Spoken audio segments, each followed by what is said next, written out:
iniquities, the chastisement of our peace was upon him, and with his stripes we are healed.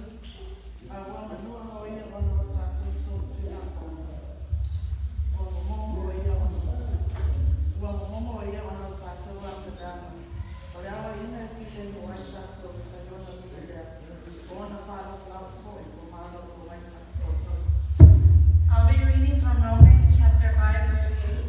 But God commended his love towards us, and that while we were yet sinners, Christ died for us.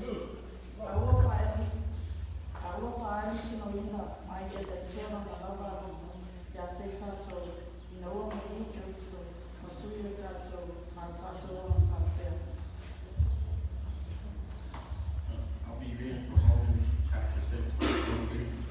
For the wages of sin is death, but the gift of God is eternal life through Jesus Christ our Lord.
y amando mi